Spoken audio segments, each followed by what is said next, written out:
नमस्कार सर्व विद्यार्थ्यांचं खूप खूप स्वागत आहे. मी दिलीप मुसळे, स्पर्धा परीक्षा मार्गदर्शक पुणे. विद्यार्थी मित्रांनो, आपण आजच्या लेक्चर मध्ये वन वर्ड सबस्टिट्यूशन या घटकावर आयोगानं जुन्या क्वेश्चन पेपर्स मध्ये जे प्रश्न विचारले होते त्या प्रश्नांचं आपण विश्लेषण पाहणार आहोत. विद्यार्थी मित्रांनो, हा एक अतिशय महत्त्वाचा घटक आहे की या घटकावर प्रत्येक क्वेश्चन पेपर मध्ये प्रश्न जवळपास असतो म्हणजे असतो. एक प्रश्नापासून तर 3 ते 4 प्रश्नापर्यंत वेटेज या एका टॉपिकला तुम्हाला वेगवेगळ्या पेपर्स मध्ये मिळतं. तुम्ही राज्यसेवेचे घ्या, कंबाईन गट ब चे घ्या, कंबाईन गट क चे घ्या, वनसेवा, त्यानंतर कृषी सेवा, अभियांत्रिकी असेल किंवा इतर सगळ्या सरळ सेवांमध्ये या घटकावर 100% प्रश्न हा विचारला जातो. आता या प्रश्नांची संख्या जास्त असल्यामुळे आता हे जे व्हिडिओ आहेत हे मी अशा पार्टच्या स्वरूपामध्ये बनवणार आहे. आजच्या लेक्चर मध्ये काही प्रश्न घेणार आहेत आणि त्याच्यानंतर कंटिन्यू मी या टॉपिकवर प्रश्न बनवत जाणार आहे. तर आपण आपल्या लेक्चरला सुरुवात करूया.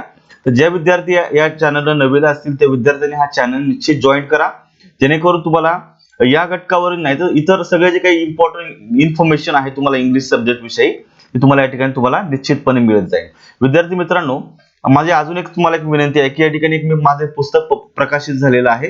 ते याचे असे जनरली की इंग्रजी प्रश्नपत्रिका विश्लेषण आहे. त्यामध्ये 2011 ते 2019 पर्यंतच्या आयोगाच्या सगळ्या जे क्वेश्चन पेपर्स आहेत त्याचे या ठिकाणी मी विश्लेषण केलेलं आहे. सर्व राज्यसेवा, वनसेवा, कृषी सेवा, गट ब च्या सगळ्या परीक्षा प्रश्नपत्रिका, त्याच्यानंतर गट क च्या सगळ्या प्रश्नपत्रिका, डिपार्टमेंटल PSI च्या सगळ्या प्रश्नपत्रिका या ठिकाणी घेतलेल्या आहेत आणि त्याचबरोबर काही सरळ सेवेमधील तलाठी भरतीचे क्वेश्चन पेपर मी या ठिकाणी घेतलेले आहेत. तर जर तुम्ही जर हे सगळं जर व्यवस्थित जर केलं स्टेप बाय स्टेप, तुम्हाला निश्चित येणाऱ्या पेपरमध्ये प्रचंड फायदा होणार आहे. जुन्या क्वेश्चन पेपर हा अनुभव असतो. त्या जुन्या क्वेश्चन पेपरच्या आधारे प्रश्नांचं स्वरूप कसं असतं, प्रश्नांची उत्तरं द्यायची कशी असतात हे तुम्हाला खूप चांगल्या प्रकारे कळतं आणि त्याच्या आधारे येणाऱ्या पेपरमध्ये प्रश्न कसा असू शकतो याविषयी तुम्हाला खूप काही आयडिया येऊन जाते, जेणेकरून तुमचा अभ्यास करणं हे तुम्हाला सोपं होऊन जातं. हे पुस्तक तुर्तास सगळीकडे पुण्यामध्ये अवेलेबल झालेलं आहे. पुण्यामध्ये मार्केटमध्ये तुम्ही सर्वत्र तुम्हाला हे पुस्तक मिळून जाईल. आणि जे विद्यार्थी पुण्याच्या बाहेर किंवा खेड्यापाड्यांमध्ये जर असतील त्यांना जर हे पुस्तक हवं असेल तर त्यांनी फक्त हा जो नंबर आहे माझा 8999670657 हा नंबर आहे माझा पर्सनल. ह्या नंबरवर तुम्ही व्हॉट्सअपवर मला मेसेज टाकू शकता बुक माय कॉपी म्हणून, किंवा डायरेक्टली मला कॉल जरी केला तरी हे पुस्तक मी तुम्हाला स्पीड पोस्टनं माझ्यातर्फे पाठवण्याची मी तुम्हाला व्यवस्था करून देईन. तर आपण आपल्या लेक्चरला सुरुवात करूया. या ठिकाणी पहिला प्रश्न या ठिकाणी विचारला, तुम्ही पाहू शकता. महाराष्ट्र गट क सेवा मुख्य परीक्षा 2019 च्या पेपरमध्ये एक प्रश्न विचारला होता. या ठिकाणी एक फिल इन द ब्लँक साठी एक शब्द विचारलेला आहे, means strength, energy, power, force and spirit. असा कुठला शब्द आहे का त्या शब्दाचाही असे 4 वेगवेगळे अर्थ असू शकतात. तर जनरली याच्यामध्ये तुम्ही जर शब्द जर पाहिले तर तुम्हाला लगेच या ठिकाणी जाणवतं की या ठिकाणी व्हिगर हा एक शब्द आहे. विगर इज मीन्स सामर्थ्य असेल, जोम असेल, बळ असेल, त्याच्यानंतर चैतन्य असेल, हा असा शब्द या ठिकाणी बरोबर या ठिकाणी मॅच झालेला. त्यामुळे व्हिगर हा शब्द या चारही शब्दांना सिमिलर अर्थ आहे. त्यामुळे या ठिकाणी तुम्हाला तो वन वर्डच्या अंगाने देखील या पद्धतीने विचारत येतो. विक्टरी ज्याला आपण विजय असं म्हणूया, तर विजय ह्या शब्दांशी मॅच होत नाही. कालमिटी ज्याला आपण शांतता म्हणतो हा अर्थ या ठिकाणी मॅच होत नाही. अपॉलॉजी ज्याला आपण क्षमा याचना असं म्हणतो तो पण अर्थ होत नाही. फक्त पर्याय क्रमांक 4 चा जो अर्थ आहे हा इतर शब्दांना मिळता जुळता आहे, म्हणून आयोगाचं देखील पर्याय क्रमांक 4 हे तुमचं उत्तर आहे. आता या ठिकाणी सेम पेपर आहे, गट क चाच पेपर आहे. या पेपरमध्ये बघा प्रश्न कसा विचारलेला आहे. गट क 2019 च्या पेपरमध्ये आलेला प्रश्न आहे, मॅच द पेअर. मित्रांनो, सध्याच्या पेपरमध्ये अशा स्वरूपाचे प्रश्न विचारण्याची पद्धत वाढलेली आहे. तुम्हाला काय केलं जातं की एका भागामध्ये 1 ते 5 पर्यंत 6 पर्यंत सुद्धा येऊ शकतात कधी कधी अशांना काही शब्द दिले जातात आणि त्या शब्दांना त्याच अर्थाच्या फ्रेजेस तुम्हाला इकडं पार्ट 2 मध्ये दिले जातात. म्हणजे एका बाजूला शब्द आहेत आणि त्याच अर्थाच्या फ्रेजेस पुढे दिलेले आहेत, परंतु ते अगदी सरळ सरळ जर गेला तर ती मॅच होत नाही. तुम्हाला त्याच अर्थाची फ्रेज तुम्हाला या पुढे शोधायची आहे आणि ती मॅच करून तुम्हाला खाली आन्सर ऑप्शन मध्ये अप्रोप्रिएट आन्सर द्यायचा आहे. तर या ठिकाणी पहिलं काय केलं जायचं, एकाच प्रश्नावर म्हणजे एकाच शब्दासाठी विचारलं जायचं. आता एकाऐवजी 4 ते 5 शब्द देखील तुम्हाला या पद्धतीने विचारले जाऊ शकतात.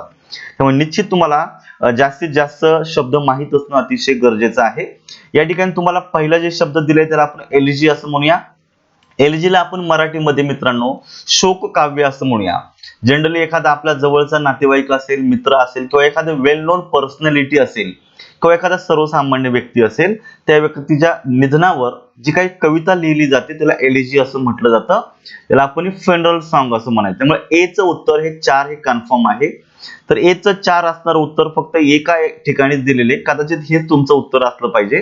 परंतु एकाच उत्तरावरून लगेच फायनल डिसिजन घ्यायचं नाहीये, थोडंसं बाकीचे अजून 1-2 पाहायचं. सॉन सॉन्ग हे तुमचा दुसरा शब्द आहे. Swan song it means the final performance of a person's career.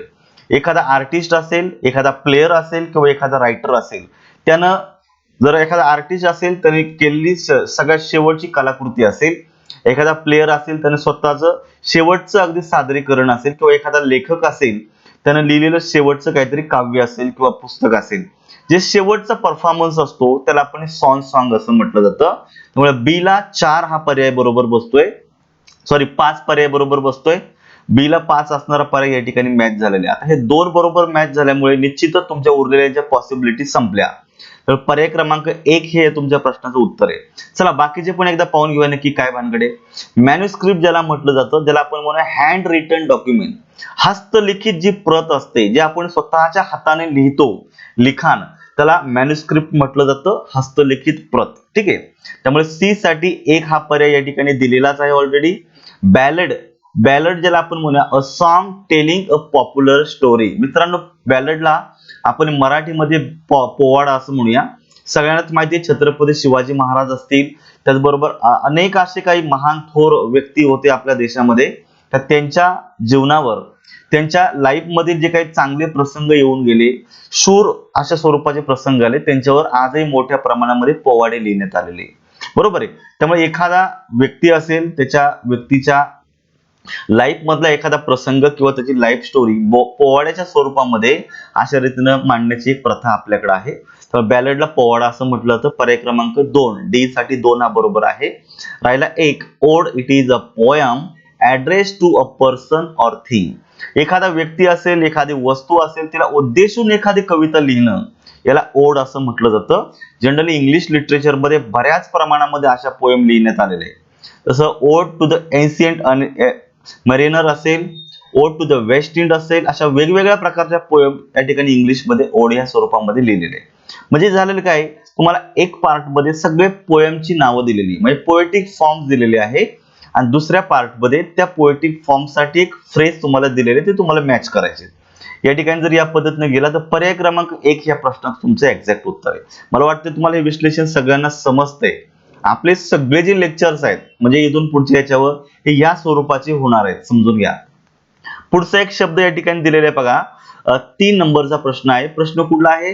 वनसेवा पूर्व परीक्षा 2019च्या पेपर मध्ये आलेला प्रश्न आहे. आणि या पेपर मध्ये तुम्हाला काय दिलेलं आहे, एक फिल इन द ब्लँक्स या ठिकाणी तुम्हाला भरायचे आहे. Fill in the blanks means a number of lines of writing, for example of a poem or a word puzzle, in which particular letters from which line form a word or a phrase.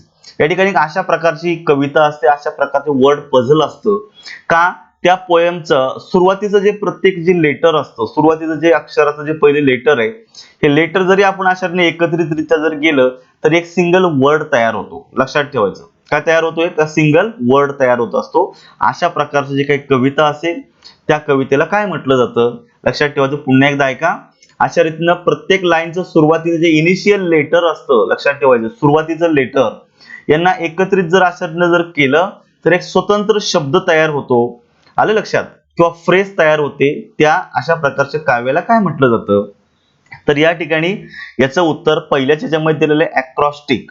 अॅक्रॉस्टिक म्हणजे generally काय, ज्या लिखाणामध्ये मुख्यत्वे कवितेमध्ये लक्षात ठेवायचं पहिल्या व शेवटच्या अक्षरांची, आपण या ठिकाणी पहिल्याच दिलेले पण शेवटचे अक्षर सुद्धा याच्यामध्ये असू शकतात, जोडणीतून एखादा अर्थपूर्ण शब्द, एखादी अर्थपूर्ण म्हण जर तयार होत असेल तर अशा प्रकारच्या लिखाणाला अॅक्रॉस्टिक असं म्हटलं जातं. लक्षात ठेवायचं.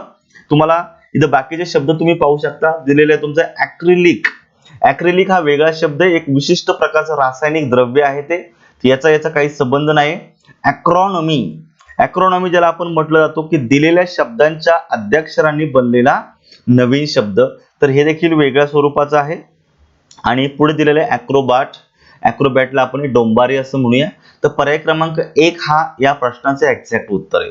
आलं लक्षात? या पद्धतीने आपल्याला चारही पर्याय जर मॅच होत असतील, समजत असतील तुम्हाला, याच्यामुळे फायदा काय होतो की एका प्रश्नाच्या निमित्तानं 4 शब्दांचे अर्थ तुमच्या लक्षात येतात. ठीक आहे, आणि या पद्धतीने तुमची चांगली तयारी होत असते. पुढे बघायचं, choose the best substitution for the given phrase.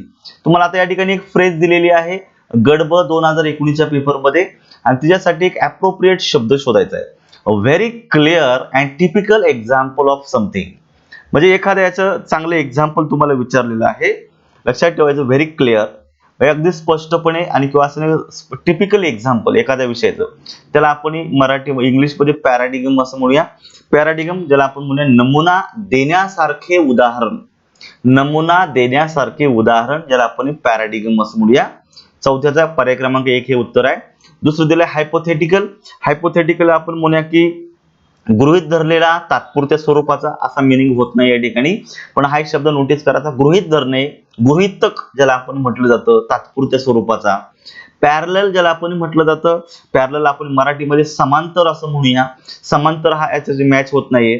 आणि पॅरामाउंट ज्याला आपण म्हणूया सर्वश्रेष्ठ, तर या ठिकाणी याचा अर्थ मॅच होत नाहीये. फक्त पर्याय क्रमांक 1 मध्येच याचा मिनिंग दिलेला आहे. Paradigm it means a very clear or typical example of something. पुढच्या प्रश्न जायचे आपल्याला. राज्यसेवा मुख्य परीक्षा 2019 मध्ये प्रश्न विचारलाय बघायचा. आता आपण उलट क्रमाने चाललेलो आहे शेवटपासून. प्रश्न विचारलाय मॅच द फॉलोइंग. पुन्हा या ठिकाणी एका भागामध्ये 4 शब्द दिलेले आहेत आणि त्यासाठी 4 फ्रेजेस तुम्हाला पुढे दिलेले आहेत. तर त्याच अर्थाच्या फ्रेजेस तुम्हाला मॅच करायच्या. पुढे दिले बघा पोलीगमी. मित्रांनो, पोली हा जो शब्द आहे, पोलीचा अर्थ होतो बहु, म्हणजे मोर दॅन 2, 2 पेक्षा अधिक किंवा जास्त स्वरूपाचा. पोलीगमी, गमी ज्याला आपण म्हणूया की स्त्री, म्हणजे याला आपण थोडक्यात बहुपत्नी असं तुम्ही म्हणू शकता. बहुपत्नीत्व. Polygamy it means custom in which has one man has many wives. एखाद्या पुरुषाला एकापेक्षा जास्त स्त्रिया म्हणजे त्याला बायका असणं, अशा प्रकारच्या कस्टमला, प्रथेला पॉलिगमी असं म्हटलं जातं. पुढे दिलेले बघा मिसोगमी. मिसोगमी ज्याला आपण म्हटलं जातं विवाहासंबंधी अत्यंत तिरस्कार करणारा व्यक्ती. लक्षात ठेवायचं, याचा काय म्हणूया, विवाहासंबंधी तिरस्कार करणारा व्यक्ती, त्याला मिसोगमी ज्याला आपण म्हणूया हेट्रेड ऑफ मॅरेज.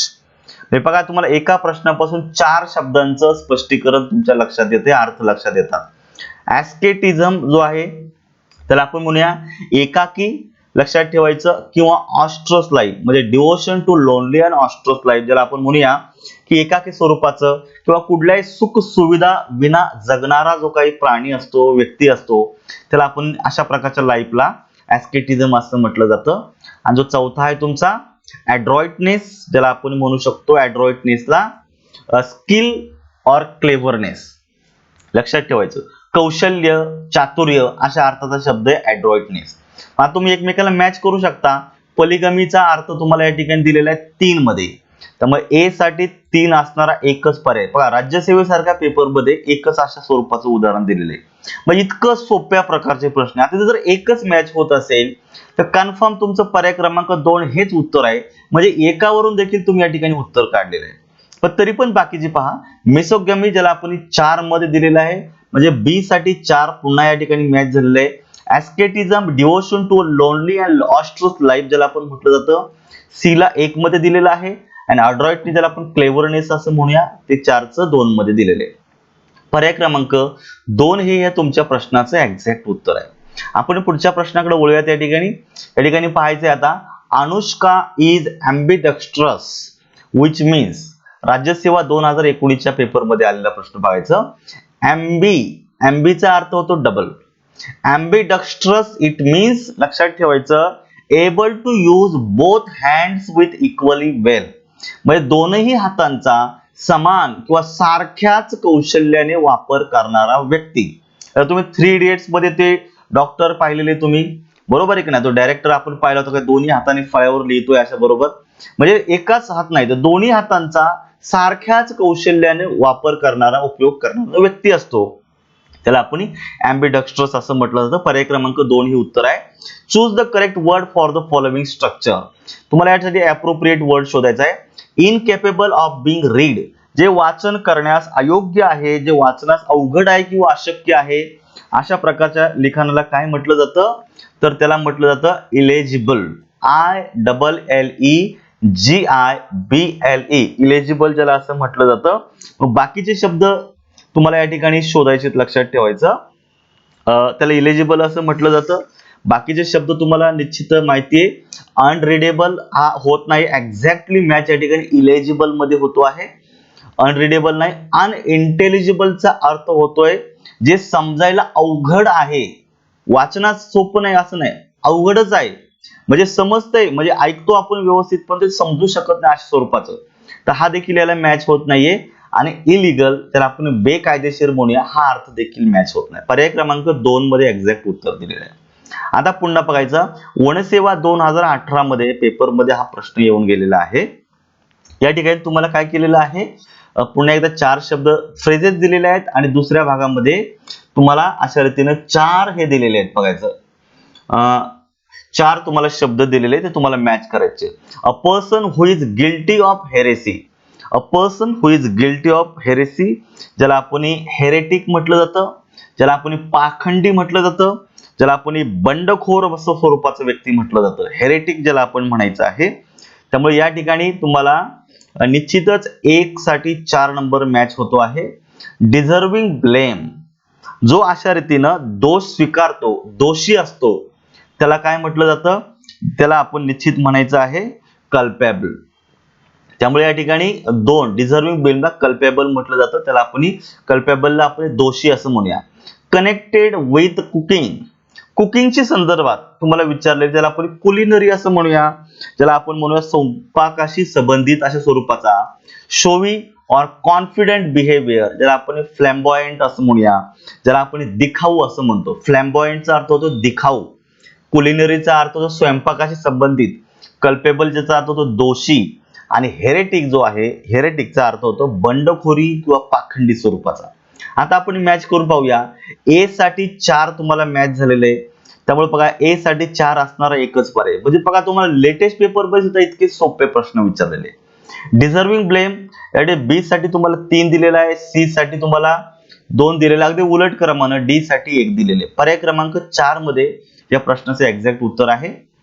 पुढे तशाच प्रकारचा प्रश्न बघा, कसा ट्रेंड बनत गेलेला आहे याचा, म्हणजे मॅच द फॉलोइंगचा ट्रेंड ह्या वन वर्ड सबस्टिट्यूशनला कसा बनत गेलेला आहे.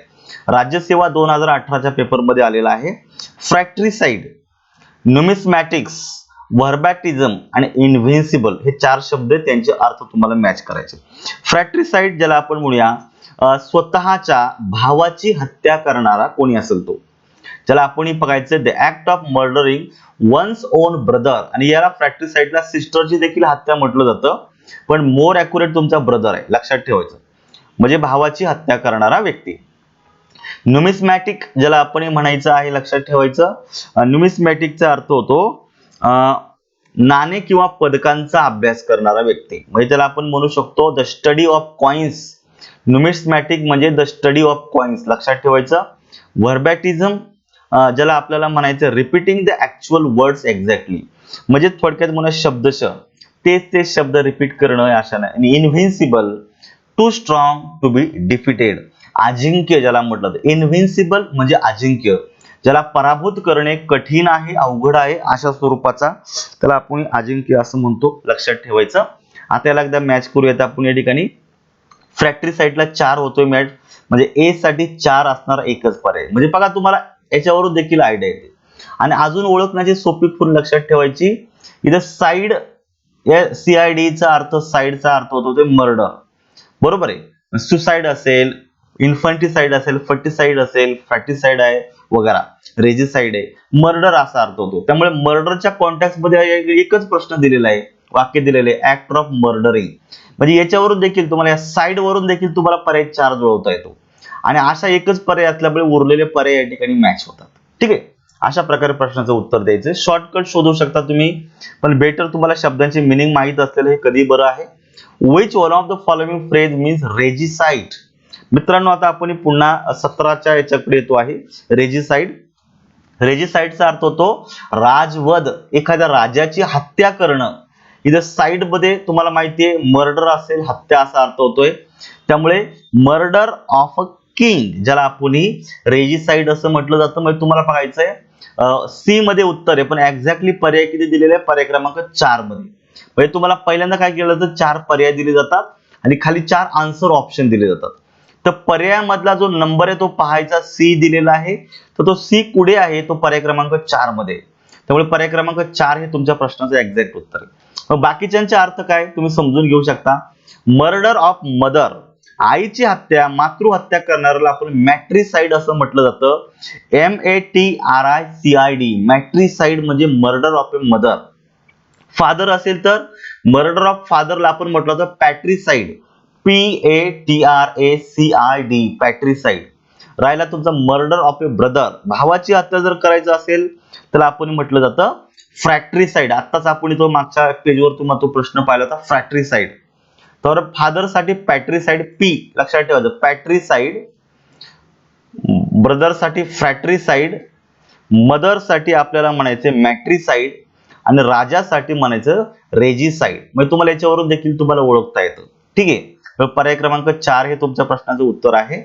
पुढचा पाहायचा, पुन्हा एकदा तसाच प्रश्न विचारला. म्हणजे तुम्ही पहा की आता सध्याच्या पेपरमध्ये ट्रेंड कसा आलेला आहे की अशा रीतीने तुम्हाला एकाऐवजी 4 शब्द दिले जातील, तुम्हाला मॅच करायचे. ठीक आहे. या ठिकाणी पाहायचं आता कमेन्सुरेट. कमेन्सुरेट हा शब्द या ठिकाणी दिलेला आहे. त्याला आपण म्हणू शकतो इक्विव्हॅलंट. कमेन्सुरेट इट मीन्स इक्विव्हॅलंट, योग्य प्रमाणात ज्याला आपण म्हणूया. कॉमेली ज्याला आपण खूपच अट्रॅक्टिव्ह आणि आकर्षक म्हणतो, पर्याय क्रमांक 1 मध्ये उत्तर दिलेले आहे. युफोरिया ज्याला आपण म्हणूया अतिशय आनंदाची अवस्था. युफोरिया म्हणजे अतिशय आनंदाची अवस्था. Feeling of extreme happiness. आणि राहिलेलं युफेमिझम त्याला आपण म्हणूया less direct name for something unpleasant, ज्याला आपण म्हणू शकतो एखादी अप्रिय गोष्ट असेल, अप्रिय माहिती असेल, अगदी मृदू किंवा अगदी हलक्या शब्दांमध्ये मांडणे किंवा सांगणे, याला युफेमिझम असं म्हटलं जातं. आता मॅच करून बघायचं. कॉमेन्सुरेटचा अर्थ इक्विव्हॅलंट म्हणजे ए साठी 4. आता जर तुम्ही पाहिलं तर ए साठी 4 ह्या सगळीकडे दिलेले, त्यामुळे एकावरून तुम्हाला पर्याय उत्तर शोधता येणार नाही. आता दुसरा बघायचं, कॉमेली याच्यासाठी अट्रॅक्टिव्ह होतं, यासाठी 2 मध्ये तुम्हाला उत्तर दिलेलं आहे. म्हणजे निश्चितच तुमचे 2 पर्यायांपैकी तुमचे बरोबर असले पाहिजे. हे 2 पर्याय इथेच संपले आता. ठीक आहे. आता दोघांपैकी तुम्हाला बरोबर शोधायचे. आता पुढे काय केलेलं बघा, युफोरिया त्याला आपण म्हणूया फिलिंग ऑफ एक्स्ट्रीम हॅपीनेस. त्यामुळे सी साठी 2 आहे, पर्याय क्रमांक या ठिकाणी मॅच झालं. पर्याय क्रमांक 2 हेच तुमच्या प्रश्नाचं उत्तर, इथंच तुमचं उत्तर क्लिअर झालेलं आहे. आता राहिलं एकच, euphemism, less direct name for something unpleasant. D साठी 3 हे उत्तर आहे. पर्याय क्रमांक 2 ह्या प्रश्नाचं उत्तर एक्झॅक्टली, त्याला मार्क करायचे. परत पुढच्या वेळेस तसाच प्रश्न विचारलेले बघायचा की तुम्हाला या ठिकाणी मॅच द फॉलोइंग साठी 4 शब्द दिलेले आहेत, त्यांना 4 फ्रेजेस दिलेले आहेत, त्यांना मॅच करायचं. पुढे तुम्हाला शब्द दिलेले आहे बघा, तुम्ही या ठिकाणी पाहू शकता. अमॅट्युअर. अमॅट्युअर ज्याला आपण म्हणूया व्यवसाय म्हणून नव्हे तर आनंद म्हणून एखादं कार्य किंवा काम करणारा व्यक्ती. अमॅट्युअर लक्षात ठेवायचं. बघायचं, one who has a experience, नाही, one who undertakes task for enjoyment without being paid for. म्हणजे त्या कामाचं पैशाची अपेक्षा नाहीये, परंतु आनंद म्हणून एखादं काम किंवा कार्य स्वीकारणारा व्यक्ती, त्याला आपण अमॅट्युअर असं म्हटलं जातं. पुढे दिलेलं व्हेटरॅन. या व्हेटरॅनला आपण म्हणूया अत्यंत अनुभवी स्वरूपाचा व्यक्ती. मग आता याचा पर्याय कुठे भेटतोय बघा, one who has had experience in the stated activity. विशिष्ट ऍक्टिव्हिटीमध्ये, विशिष्ट कामामध्ये प्रावीण्य असणारा जो व्यक्ती आहे त्याला व्हेटरॅन म्हटलं जातं. जसं आपण व्हेटरॅन डॉक्टर असं म्हणूया, त्याला डॉक्टरकीमध्ये प्रचंड अनुभव आहे अशा स्वरूपाचा अनुभवी व्यक्ती. पेनॅका ज्याला असं म्हटलं जातं, सर्व समस्या असतील, रोग असेल, यांवर एकच रामबाण उपाय, त्याला पेनॅका असं म्हटलं जातं. Something that will put right all troubles. याच्यासाठी तुम्हाला 4 हा शब्द बरोबर मॅच होतोय. आणि ऑस्ट्रॅसाइज, हे साईड नाही साईज आहे. ऑस्ट्रॅसाइज ज्याला आपण म्हटलं जातं, ज्याला आपण म्हणूया to stop accepting someone as a member of a group. ज्याला आपण आपल्या याच्यामध्ये सामाजिक बहिष्कार असं म्हणू शकतो. ऑस्ट्रॅसाइज, OSTRACIZE, ऑस्ट्रॅसाइड, त्याला आपण सामाजिक बहिष्कार घालणे असं म्हणूया. आता मॅच करून पहा बरं. एक साठी 2 उत्तर दिलेले बघा. ए साठी तुम्हाला 2 असणारं उत्तर फक्त एकामध्येच दिलेले. हेच उत्तर असू शकतं, तरी व्हेरीफाईड करा तुम्ही बाकीचे. 2 साठी बी साठी 1 आहे, बी साठी 1 या ठिकाणी मॅच झाला. सी साठी 4 या ठिकाणी मॅच झाला आणि 4 साठी 3 मॅच झाला. बघा एकाच ठिकाणी तुम्हाला सगळे मिळाले, उत्तर बरोबर आले. आणि असा एकच पर्याय या ठिकाणी ए साठी 2 असणारा एकच पर्याय असल्यामुळे इथंच तुमचं उत्तर निघलेलं आहे. बी साठी तुम्हाला 1 असणारा एकच पर्याय, इथंच तुमचं उत्तर निघलेलं आहे. मग याच्यावरून देखील असं तुम्ही काढू शकता, तुमचं उत्तर मिळून जातं. पुढचा प्रश्न या ठिकाणी पुन्हा एकदा बघायचा. तसाच प्रश्न या ठिकाणी विचारलेला आहे. तुम्हाला मॅच द फॉलोइंग साठी आलेले या ठिकाणी 4 शब्द 4 फ्रेज आलेले. स्टॉइक ज्याला आपण म्हणूया, स्टॉइक इट मीन्स संकट असेल, दुःख असेल, याला धैर्यानं तोंड देणारा व्यक्ती, याला सोशिस्ट ज्याला आपण म्हणू शकतो, सोसिक. Stoic a person who doesn't know, नाही याच्यामध्ये होत नाहीये. बघायचं आता. A person indifferent to pleasure and pain, या ठिकाणी तुम्हाला पर्याय क्रमांक स्टॉइक साठी 2 हा पर्याय अगदी बरोबर जोडलेला आहे. जो संकट असेल, दुःख असेल, याला धैर्याने तोंड देत होते. इलिटरेट, इलिटरेट इट मीन्स जो लिहू शकत नाही, वाचू शकत, अशिक्षित स्वरूपाचा. पर्याय क्रमांक 4 मध्ये बघा. A person who does not know how to read and write. Illegible, illegible जर आपण म्हणूया की वाचनास अवघड अशा स्वरूपाचं लिखाण. इलेजिबल, आता याच्या ठिकाणी तुम्ही पाहू शकता की समानार्थी दिलेले अगदी समोरासमोर. इलेजिबल याला म्हणूया इनकॅपेबल ऑफ बीइंग रीड, वाचनास अवघड अशा स्वरूपाचं लिखाण. आणि राहिला तोच आहे इनफॉलिबल, ज्याच्याकडनं चुकाच होत नाही, कधी चूक न करणारी व्यक्ती. इनफॉलिबल, इनकॅपेबल ऑफ इरर्स, ज्याच्याकडनं चुका होत नाहीत अशा स्वरूपाचा व्यक्ती. मग आता ए साठी 2 बरोबर मॅच करायचं. ए साठी 2 या ठिकाणी पण आहे, ए साठी 2 या ठिकाणी पण आहे. चेक करा आता बाकीचे. इलिटरेट अगदी सोपं आहे. बी साठी 4 दिलेला, एकच याच्यामध्ये दिलेला आहे. आता हे तर सगळ्यांना सोपं आहे, म्हणजे अगदी 5वी 6वीच्या पोराला सांगता येईल इलिटरेटचा अर्थ काय होतो तो. याच्या आणि एकच मॅच होत असल्यामुळे पर्याय क्रमांक 4 हेच उत्तर आहे, इतकं कन्फर्म आहे. तरी बाकीचे बघा.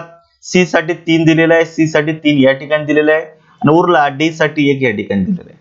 असं पण काहीतरी तुम्ही शोधा. 4 शब्द दिलेत, ऍटलीस्ट दोघांचे जर मिनिंग माहित असेल कधी कधी तर उत्तर मिळून जातात. पुढे पाहायचं आता. पुढचा शब्द दिलाय मॅच द फॉलोइंग साठी. महाराष्ट्र वनसेवा पूर्व परीक्षा 2017च्या पेपर मध्ये आलेला प्रश्न आहे. या ठिकाणी 4 शब्द आणि त्याचे 4 फ्रेज दिलेले आहे. अफिसियानोडो, अफिसियानोडो जे आपण म्हणूया विशिष्ट गोष्टीमध्ये विशेष आवड असणारी जी व्यक्ती आहे तिला अफिसियानोडो असं म्हटलं जातं. फॉर एक्झाम्पल बघायचं, याचा मिनिंग बघा. यासाठी बघायचंय आपल्याला. अफिसियानोडोचा मिनिंग तुम्हाला या ठिकाणी पाहायचंय. विशेष याच्यामध्ये आवड असणारी व्यक्ती, म्हणजे आता या ठिकाणी आपण मॅच करूया. या ठिकाणी बघा. येस, अफिसियानोडो टू रूट नाही, someone Kinley interested in a particular activity, ज्याला आपण अफिसियानोडो असं म्हणू शकतो. 2 मध्ये उत्तर निघलेलं आहे. फॉर्टियरी मित्रांनो हा फॉरेन वर्ड आहे. कुठला? फॉरेन वर्ड आहे. फॉर्टियरी ज्याला आपण म्हणू शकतो एखाद्या गोष्टीला अधिक पुष्टी देणं वगैरे अशा अर्थाचा तुम्हाला या ठिकाणी मॅच झालेला आहे. त्याला आपण for steel a strong reason असं म्हणूया. आफ्टर माथ त्याला आपण म्हणूया the result of following bad event, एखादी वाईट घटना घडली, त्या वाईट घटनेच्या नंतरचा जो परिणाम असतो याला आफ्टर माथ असं म्हटलं. फॉर एक्झाम्पल जसं आता रशिया आणि युक्रेन मध्ये महायुद्ध सारखं परिस्थिती झालेली, युद्ध चालू आहे. कधी ना कधी हे युद्ध संपेल, पण युद्ध संपल्याच्या नंतर जी खरी परिस्थिती उद्भवणार आहे ही युद्धापेक्षाही महाभयानक असणार आहे.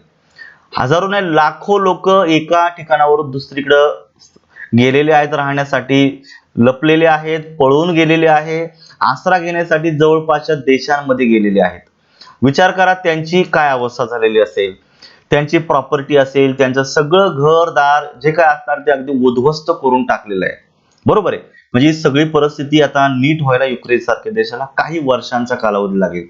हजारो नाही लाखो संख्येने लोक असे ज्याला आपण म्हणू मोठ्या संख्येने लोकांचा मृत्यू झालेला आहे, मोठ्या संख्येने लोक जखमी झालेले आहेत. म्हणजे खूप विचित्र आणि वाईट अवस्था झालेली. त्यामुळे आफ्टरआर्थ म्हणजे युद्धानंतरच्या परिस्थितीचे वाईट अवस्था. अफ्रॉन्ट ज्याला आपण म्हटलं जातं, to be rude or to hurt feeling of, ज्याला आपण म्हटलं जातो दुसऱ्याचा जाणीवपूर्वक अपमान करणारा किंवा भावना दुखावणारा. या ठिकाणी पर्याय तुम्हाला मॅच करायचा.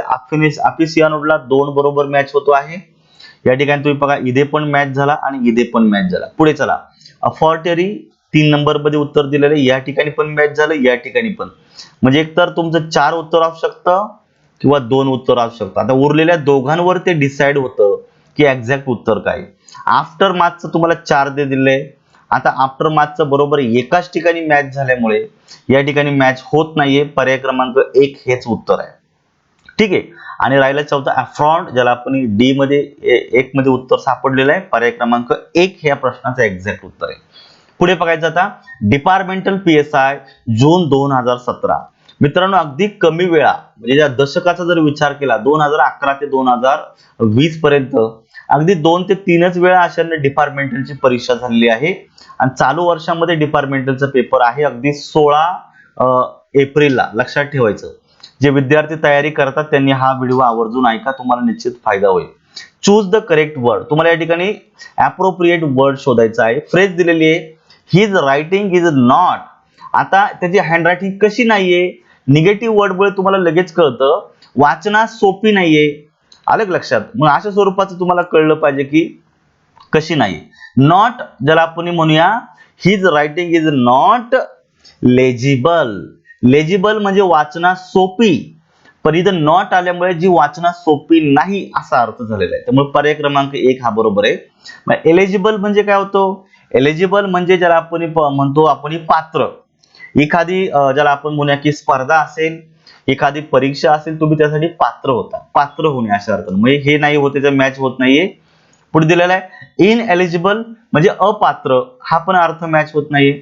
आणि इलिगल सगळ्यांनाच माहिती आहे, ज्याला आपण म्हणूया की बेकायदेशीर. पर्याय क्रमांक 1 हे उत्तर बरोबर आहे. परत तसाच प्रश्न विचारलेला आहे 16 मध्ये.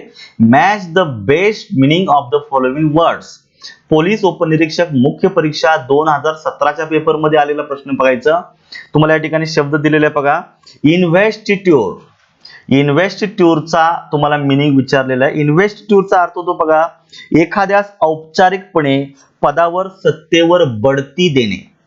एखाद्या व्यक्तीला अगदी औपचारिकरित्या बढती देणे पदावर वगैरे अशा रीतीने. बरोबर आहे. मग आता तुम्ही याच्यामध्ये तुम्ही घेऊ शकता इन्व्हेस्टिट्यूरला ceremony to give powers. Power देणं, अधिकार देणं, बढती देणं अशा अर्थात तुम्ही म्हणू शकता. मग इन्व्हेस्टिट्यूरला या ठिकाणी 4 नंबरचा पर्याय तुम्ही मॅच करता आहात. एनव्हीडीएस INVIDIOUS. एनव्हीडीएसचा मिनिंग तुम्हाला दिलेले बघायचं मत्सर किंवा हेवा दर्शविणारा. बरोबर आहे. म्हणजे एखाद्या विषयी हेवा असणं, मत्सर असणं, याला आपण पर्याय क्रमांक 3 मध्ये मॅच करतो आहे. Tending to cause ill will. पुढे दिलेला इनव्हिन्सिबल हा येऊन गेलेला शब्द आहे. Too strong to be defeated. ज्याला जिंकणं अवघड आहे, कठीण आहे अशा स्वरूपात, ज्याला अजिंक्य असं म्हणूया. बघा हा शब्द रिपीट झालेला आहे. आणि इनव्हॉलायबल. इनव्हॉलायबलचा अर्थ होतो too highly respected to be attacked. ज्याला आपण म्हणू शकतो आदरणीय असेल किंवा अभंगत्व स्वरूपाचा असेल. ज्याला तो इतका रिस्पेक्टेड असतो, इतका चांगला चरित्रवान असतो, त्याला बोललं, त्याला प्रतिकार करणं अवघड जातं अशा स्वरूपाचा. आता मॅच करू बघा बरं. इन्व्हेस्टिट्यूरला आपण 4 मॅच करतो आहे. ए साठी 4 असणारा एकच पर्याय तुमचं इथंच उत्तर मिळालेलं आहे. एनव्हीडीएसचा अर्थ तुम्हाला आता सांगितलेलं आहे मी, tending to cause ill will म्हणजे हेवा मत्सर असणं. त्यामुळे ए साठी बी साठी 3 असणारा देखील एकच पर्याय. बस इथंच तुमचं उत्तर मिळालेलं आहे. या पद्धतीने शोधायचं आहे. पुढचं पाहायचं आपल्याला. परत तसाच प्रश्न विचारलेला आहे बघा. पॉप्युलिस्ट. पॉप्युलिस्टचा अर्थ होतो आहे पोलीस उपनिरीक्षक मुख्य परीक्षा 2017 मध्ये आलेला प्रश्न आहे. पॉप्युलिस्ट ज्याला आपण म्हणूया या ठिकाणी सर्वसामान्य लोकांच्या भावनांना पाठिंबा देणारा जो व्यक्ती असतो त्याला पॉप्युलिस्ट म्हटलं जातं. A person who supports popular sentiments and fair. सर्वसामान्य लोक असतील, त्यांच्या भावना त्या चांगल्या असतील, वाईट असतील, त्याला पाठिंबा देणं. बरोबर आहे. अशा स्वरूपाचा. स्नूप एक असा व्यक्ती आहे. स्नूपला ज्याला आपण म्हणू शकतो अ पर्सन. लक्षात ठेवायचं अ पर्सन हू प्रे इनटू अदर पीपल्स अफेअर, म्हणजे ज्याला आपण म्हणूया की दुसऱ्यांच्या खाजगी गोष्टींमध्ये नाक खुपसणारा व्यक्ती. बरोबर आहे. आपण जनरली म्हणतो this is none of your business. माझं प्रायव्हेट लाईफ हे तुमचं नन ऑफ युअर बिझनेस आहे. म्हणजे पण तरी पण काही लोक दुसऱ्याच्या वैयक्तिक खाजगी गोष्टींमध्ये नाक खुपसतात, त्याच्याविषयी जास्त इंटरेस्ट घेतात, अशा स्वरूपाचे आहे. पुढे दिलाय स्पाय. स्पायचा अर्थ दिलाय a secret agent employed to watch other, दुसऱ्यांवर लक्ष ठेवण्यासाठी, लक्षात नजर ठेवण्यासाठी, हेरगिरी करण्यासाठी ठेवणारा व्यक्ती, त्याला स्पाय म्हटलं जातं. आणि एकच राहिला फिलॅन्थ्रॉपिस्ट, येऊन गेलेला शब्द आहे. A person who helps those who are in trouble, दुसऱ्यांना अशा रीतीनं जर आपण म्हणू शकतो की संकटकाळी मदत करणारा असा व्यक्ती, ज्याला परोपकारी व्यक्ती असं म्हणूया. पर्याय क्रमांक 1 हा बरोबर आहे. त्यामुळे डी साठी 1 असणारा पर्याय इथे पण आहे, इथे पण आहे. ए साठी तुम्हाला 2 हा पर्याय दिलेला आहे. ए साठी 2 साठी म्हणजे बी साठी तुम्हाला 3 मध्ये उत्तर दिलेलं आहे, बी साठी 3. म्हणजे तुम्ही पाहू शकता या ठिकाणी सगळ्या जोड्या मॅच झालेल्या आहेत. पर्याय क्रमांक 3 हे या प्रश्नाचं एक्झॅक्ट उत्तर आहे. पुढचा प्रश्न पाहायचा आहे. Which one of the following explains the phrase one who is the great lover of books, पुस्तकांची त्याला खूप आवड आहे अशा स्वरूपाचा जो व्यक्ती असतो त्याला आपण बिब्लिओफिल असं म्हणूया, लक्षात ठेवायचं. त्याला आपण ग्रंथप्रेमी म्हणायचं. पर्याय क्रमांक 3 मध्ये उत्तर दिलेलं आहे. बाकीचे शब्द या ठिकाणी मॅच होत नाहीयेत. पुढचा पर्यायाकडे जायचे आता. एक 20 नंबरचा प्रश्न पहा. पुन्हा तशाच प्रकारे one who is always doubting, जो नेहमीच दुसऱ्यावर डाऊट घेतो किंवा ज्याच्याविषयी संशय व्यक्त करणारा जो व्यक्ती असतो, लक्षात ठेवायचं, त्याला आपण काय म्हटलं जातं, त्याला आपण याच्यामध्ये स्केप्टिक असं म्हटलं जातं. नेहमी डाऊट घेतो, संशयखोर, ज्याला स्केप्टिक असं म्हणूया. मग ते धर्म असेल त्याच्याविषयी डाऊट घेणं अशा स्वरूपाचं. अ पर्सन असे ठेवायचं. A person indifferent to pleasure and pain, ज्याला आपण स्टॉइक असं म्हणूया, की संकट असेल, दुःख असेल, ज्याला धैर्यानं तोंड देणारा. बरोबर आहे. One who looks only dark side of thing, म्हणजे जो नेहमी निराशावादी आहे, म्हणजे निगेटिव्ह साइड पाहतो जीवनाची, त्याला पेसिमिस्टिक असं म्हटलं जातं. मित्रांनो, याच्या विरोधात ऑप्टिमिस्टिक आहे, जो आशावादी असतो तो. One who is disinclined to believe in goodness, ज्याला आपण सायनिक असं म्हणूया, दुसऱ्याच्या केवळ दोषच दिसतात अशा स्वरूपाच्या व्यक्ती. बरोबर आहे की नाही. दुसऱ्याच्या चांगल्या गोष्टी त्याला दिसत नाही, पण दुसऱ्यातल्या वाईट गोष्टी तो तात्पर शोधतो. या ठिकाणी पाहायचं 1 साठी 4 नंबरची पर्याय दिलेले आहेत. 1 साठी 4 असणारे 3 पर्याय, त्यामुळे चौथा या ठिकाणी गेला. तिघांमध्ये तुम्हाला शोधायचे. A person with different to pleasure and pain, B साठी 1 नंबर दिलेला आहे. आता बी साठी 1 नंबरचा एकच असल्यामुळे पर्याय क्रमांक 2 हे तुमच्या प्रश्नाचं एक्झॅक्ट उत्तर आहे. पुढच्या जायचे आता बघायचं. सिंपल आहे, येऊन गेलेला प्रश्न आहे. इनकेपेबल ऑफ बिंग करेक्टेड, लक्षात ठेवायचं. एकदा चूक झालेली असेल किंवा हे झालेलं असेल, जे सुधारता येणं अशक्य आहे अशा स्वरूपात ज्याला आपण याच्यामध्ये इनकरेजिबल असं म्हटलं जातं. इनकरेजिबल ज्याला आपण म्हणूया सुधारता येणं अशक्य असा. इनकेपेबल ऑफ बिंग अंडरस्टूड, लक्षात ठेवायचं आहे. त्याला अनइंटेलिजिबल असं म्हणून, जे समजण्यासच अवघड आहे अशा स्वरूपाचं. मग ते एखादं भाष्य असेल, लिखाण असेल, समजणं अवघड, वाचनाचा संबंध नाही, समजणं अवघड, लक्षात ठेवायचं, अर्थच कळत नाही. One too strong to overcome, ज्याला पराभूत करणं अवघड आहे अशा स्वरूपाचा. इनव्हिन्सिबल, त्याला अजिंक्य असं म्हणूया. इनकेपेबल ऑफ रिंग, बघा ह्या फक्त 21 प्रश्नांमध्ये हा 3 वेळा येऊन गेलेला आहे. 21 प्रश्नांमध्ये सी सारखा शब्द 2 वेळा येऊन गेलेला आहे. म्हणजे तुम्ही पाहू शकता हा देखील 2 वेळा येऊन गेलेला आहे. म्हणजे हे सगळं रिपीट होतंय, हे तुम्हाला मी जाणीवपूर्वक सांगतोय. रीडिंग करताना हे जर चांगलं समजून जर घेतलं तर एखाद्या वेळेस तुमच्या येणाऱ्या पेपरमध्ये रिपीटही होऊ शकतं. त्यामुळे इनकॅपेबल ऑफ बिंग रीड, जे वाचनास ज्याला आपण म्हणूया की अयोग्य, जे वाचू शकत नाही अशा स्वरूपात, त्याला इलिजिबल असं म्हणूया. इलिजिबल, बरोबर आहे की नाही. त्याला पर्याय क्रमांक 2 हा बरोबर बसतो आहे. मग तुम्ही जर याला जर मॅच केलं तर बघायचं ए साठी 3 आहे. मग ए साठी 3 असणारा एक या ठिकाणी दिलेला आहे. बी साठी 1 आहे या ठिकाणी दिलेलं आहे. अशी एकच पर्याय, पर्याय क्रमांक 1 ला मार्क करा. बाकीच्या दोन बरोबर मॅच होत आहेत. Living for years and years, त्याला आपण म्हणूया की निरंतर, वर्षानुवर्ष की दीर्घकाळ राहणार, निरंतर ज्याला आपण म्हणू शकतो. लिव्हिंग फॉर इयर्स अँड, त्याला आपण पेरेनियल असं म्हणूया. Perennial, living for years and year असं म्हटलं जातं. परमनंट ज्याला आपण म्हणूया की जो अगदी परमनंट आहे, आपण मराठी त्याला परमनंट जसं म्हणूया. पुढे दिलेलं बघायचं अॅन्युअल वार्षिक आहे, आणि कंटिन्युअस ज्याला आपण म्हणूया की कंटिन्युअस स्वरूपाचा. हे जवळपास हे दोन्ही शब्द मराठीत आपण असेच वापरतो. परमनंट असते किंवा कायम असणं ज्याला आपण म्हणूया, नोकरीत कायम असणं वगैरे, आणि कंटिन्युअस म्हणजे चालू आहे अशा स्वरूपाचं. पण पेरेनियल हा या फ्रेजसाठी एक्झॅक्ट वर्ड आहे. पुढच्या याच्यामध्ये बघा पुन्हा एकदा तशाच मॅच दिलेले आहे. म्हणजे तुम्हाला सांगण्याचं तात्पर्य एवढंच आहे की ही जी काय मी लेक्चर आता मी तुम्हाला डिलिव्हर करतो आहे, याच्यामध्ये सगळ्यात जास्त स्वरूपाचे प्रश्न असे मॅच द फॉलोइंग साठी आलेले. त्यामुळे हा थोडा ट्रेंडिंग घटक आहे. तुम्हाला व्यवस्थित जर समजून जर घेतला तर येणाऱ्या पेपरमध्ये तुम्हाला या पद्धतीच्या प्रश्नांची तयारी करता येईल. पुढे या ठिकाणी दिलेला बघा प्रश्न दिलेला आहे फिलॉन्थ्रॉपिस्ट. फिलॉन्थ्रॉपिस्टचा तुम्हाला अर्थ या ठिकाणी विचारलेले बघायचं. फिलॉन्थ्रॉपिस्ट ज्याला आपण म्हणूया परोपकारी व्यक्ती, लव्हर ऑफ मॅनकाइंड, जो मानव जातीचा अगदी मनापासून ज्याला आपण म्हणूया की आदर करतो, परोपकार करतो अशा स्वरूपाचा लव्हर ऑफ मॅनकाइंड. अथेइस्ट मित्रांनो, ए हा प्रेफिक्स आहे, आणि थेइस्ट म्हणजे ज्याला आपण देवावर विश्वास ठेवणारा आणि देवावर विश्वास न ठेवणारा, नास्तिक स्वरूपाचा आपण बरोबर, ज्याला आपण म्हणू शकतो अ person who does not believe in God. देवावर विश्वास न ठेवणारा अथेइस्ट आहे, नास्तिक ज्याला असं म्हटलं जातं. पेसिमिस्ट, पेसिमिस्ट ज्याला आपण म्हणूया निराशावादी. आत्ताच येऊन गेलेला शब्द 2-3 वेळा रिपीट झालेला आहे. अ person who looks at the dark side of thing, किती वेळा रिपीट होतोय तुम्ही पाहत चला. फेटलिस्ट ज्याला आपण म्हणूया प्रारब्धवादी. वन हु बिलीव्स इन फेट, नशिबावर भरोसा ठेवणारा, नशिबावर विश्वास ठेवणारा व्यक्ती. मॅच करा बरं आता. ए साठी 3 मॅच होत आहे, पर्याय क्रमांक 3 इथे पण आहे. पुढे चला. अथेइस्ट बी साठी 1 होतो आहे, बी साठी 2, आणि इथं दोन्ही पण या ठिकाणी तुम्हाला मॅच होत आहेत. आता पुढे चालायचंय आपल्याला.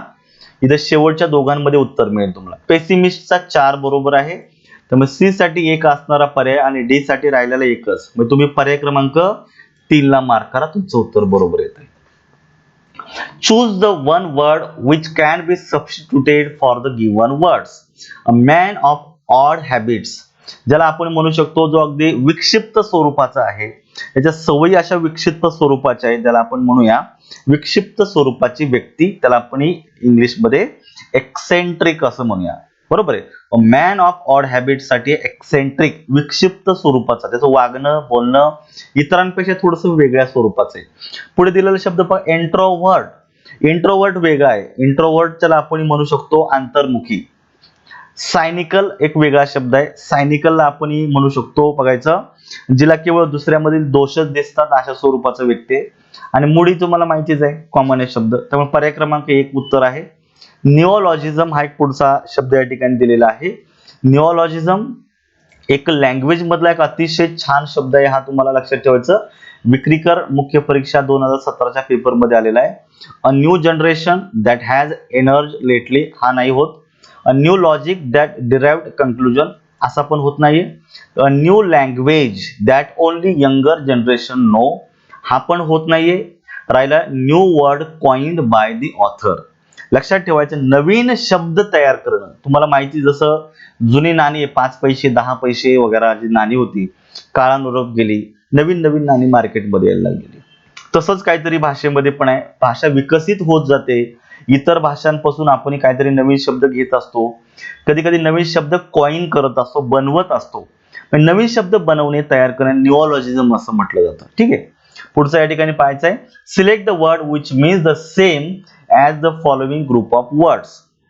One who does not believe in God, देवाच्या अस्तित्वावर ज्याला संशय असणारा व्यक्ती, म्हणजे देवाच्या अस्तित्वाला बिलीव्ह न करणारा व्यक्ती, ज्याला आपण या ठिकाणी पाहायचंय. जस्ट आत्ताच हा शब्द येऊन गेलेला आहे, तुम्हाला माहितीच आहे. ज्याला आपण म्हणूया अथेइस्ट. थेइस्ट म्हणजे बिलीव्ह करणारा आणि अथेइस्ट म्हणजे बिलीव्ह न करणारा. पर्याय क्रमांक 2 बरोबर आहे. एकामध्ये 2 शब्द दिलेले मित्रांनो. ए हा निगेटिव्ह प्रिफिक्स आहे. ए जोडल्यामुळे तो शब्द निगेटिव्ह होतो. थेइस्ट म्हणजे देवाच्या अस्तित्वावर बिलीव्ह करणारा आणि अथेइस्ट म्हणजे न करणारा. अनरिलिजियस असं होणार नाही, अधार्मिक नाही होतं. पेगन पण होत नाही, थेइस्ट पण होत नाही. त्यामुळे पर्याय क्रमांक 2 हा पर्याय बरोबर आहे. Select the correct word for the following. The act of schooling and learning. ज्याला आपण ही अगदी कॉमन आहे, सिंपल ज्याला आपण म्हणू शकतो अकॅडमिक म्हणूया, बरोबर आहे की नाही. पुढचा दिलेला आहे शैक्षणिकच्या संदर्भात आपण म्हणू शकतो. Select the word of the underline word. आता मित्रांनो या ठिकाणी अंडरलाईन करायचं राहिलेलं आहे, मी तुम्हाला अंडरलाईन केलेला शब्द या ठिकाणी तुम्हाला दाखवतो. याकडे एका फ्रेजला अंडरलाईन केलेलं आहे. In ancient England there all the government by the king or queen. ही अंडरलाईन केलेला भाग आहे. त्यासाठी अप्रोप्रिएट तुम्हाला शब्द ओळखायचा आहे. एसओ मेस 2017च्या पेपरमध्ये आलेला प्रश्न आहे. The government by the king and queen. राजा किंवा राणी यांच्या मार्फत चालवलं जाणारं सरकार याला काय म्हटलं जातं. म्हणजे इंग्लंडमध्ये अशा स्वरूपाचे सरकार होतं. अजूनही काही प्रमाणात तशाच चालू आहे. आपल्याकडे नशीब आपण डेमोक्रेसीमध्ये राहतो. लोकांनी निवडून दिलेलं सरकार आपलं देश चालवत असतं. यासाठी काय म्हणतो आपण त्याला, ज्याला आपण या ठिकाणी राजांनी किंवा आपण म्हणूया त्याला मोनोक्रसी ज्याला आपण म्हटलं जातं. ठीक आहे. म्हणजे मोनोक्रसी ज्याला आपण म्हणूया राजसत्ता. अनार्ची ज्याला आपण म्हणूया वेगळा शब्द आहे अराजकता. म्हणजे जिथं कायदा सुव्यवस्था नसते, बरोबर आहे, त्या ठिकाणी अराजक मानलं जातं. अराजकता हा शब्द होत नाही. मोनोक्रसी बरोबर होतं ज्या ठिकाणी राजा असेल, राणी असेल, तिच्या मार्फत सत्ता चालवली जाते. मोनोचा अर्थ होतो लक्षात ठेवायचं सिंगल. मोनाक्रसी लक्षात ठेवायचं. पुढचा दिलेला आहे बघा प्लुटोक्रसी. प्लुटोक्रसीचा अर्थ वेगळा आहे.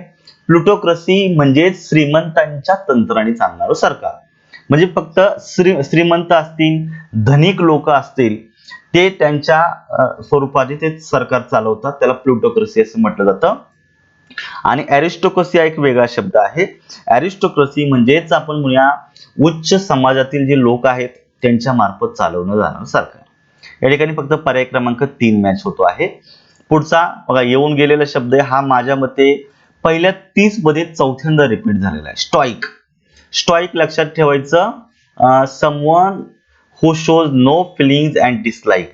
म्हणजे या ठिकाणी तुम्हाला मॅच करायचं. या ठिकाणी बघायचं who someone no feelings or dislike. म्हणजे थोडक्यात आपण म्हणूया स्थितप्रज्ञ अशा स्वरूपाचा व्यक्ती आहे, ज्याला सुख दुःख वाईट चांगल्या गोष्टी अजिबात त्याला इंटरेस्ट नाही अशा स्वरूपाचा आहे. ब्लास्फेम ज्याला आपण म्हटलं जातं ईश्वर निंदा. काय म्हटलं जातं त्याला, ईश्वर निंदा. Disrespectful language about God or holy thing. देव असेल, धर्म असेल किंवा पवित्र गोष्टींची निंदा करणं त्याला ब्लास्फेम असं म्हटलं जातं. स्पिनस्टर अगदी कॉमन आहे. Unmarried women who seems unlikely to marry. जे अनमॅरिड जे जसं लग्न झालेले अविवाहित स्वरूपाची स्त्री त्याला स्पिनस्टर असं म्हटलं जातं. याच्या विरोधात आहे तुमचा बॅचलर, बरोबर. अविवाहित पुरुष आणि स्पिनस्टर म्हणजे अविवाहित स्त्री. पुढे दिलेल्या मर्सेनरी. मर्सेनरी ज्याला आपण म्हटलं होतं influence by the wish for money. फक्त पैशासाठी काम करणारा, काय पैशाच्या लोभानं काम करणारा व्यक्ती त्याला मर्सेनरी असं म्हटलं जातं. आता याला मॅच करूया. बघायचं ए साठी 3 आहे.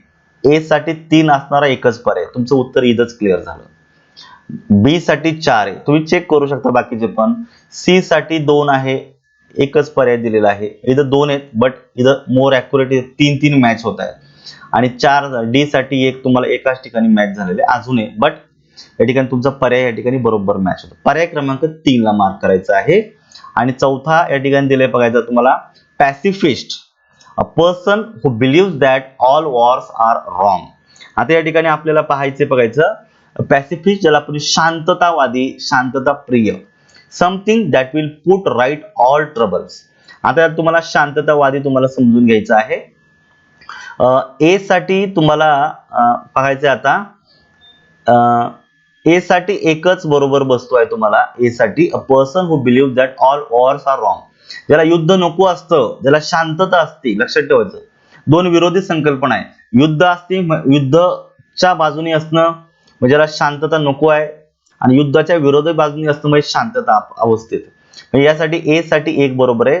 पॅनाका ज्याला आपण म्हणू शकतो पॅनाका सर्व रोग समस्या असतील त्यांच्यावर एकच रामबाण उपाय असं म्हणूया.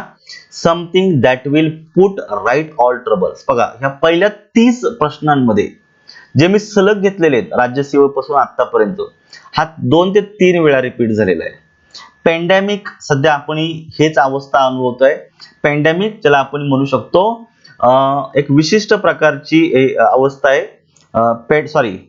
पेंडॅन्टिक आहे हा. पेंडॅमिक नाही, पेडॅन्टिक ज्याला आपण म्हणूया पांडित्याचं स्मृत गाजवणारा माजवणारा, ज्याला या ठिकाणी आपल्याला म्हणायचंय paying too much attention to small details और अनइम्पॉर्टंट रूल्स. आणि polyandry practice of having more than one husband at the same time. एकाच वेळेत एकापेक्षा जास्त नवरे असणं याला आपल्याला पोलिअँड्री असं म्हटलं. पोली म्हणजे मोर दॅन टू, लक्षात ठेवायचं. पोली हा सफिक्स आहे. पोली म्हणजे मोर दॅन टू, एकापेक्षा जास्त, दोनपेक्षा जास्त स्वरूपाचे हजबंड असणं. त्यामुळे आता इथं जर तुम्ही पाहिलं तर अगदी सरळ सरळ मॅच होते. कोणी बिलीव्ह करणार नाही अशा स्वरूपाच्या प्रश्नाला.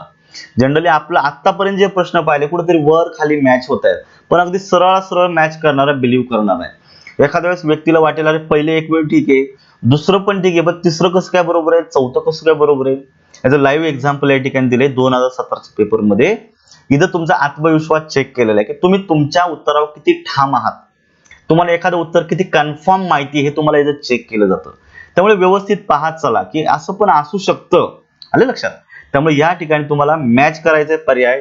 तुम्ही जर या ठिकाणी जर याला मॅच केलं तर तुमचं उत्तर बघा. ए साठी 1, बी साठी 2, सी साठी 3 आणि डी साठी 4. अगदी सरळ सरळ उत्तर असल्यामुळे पर्याय क्रमांक 2 हे तुमच्या प्रश्नाचं एक्झॅक्ट उत्तर आहे. आलं लक्षात.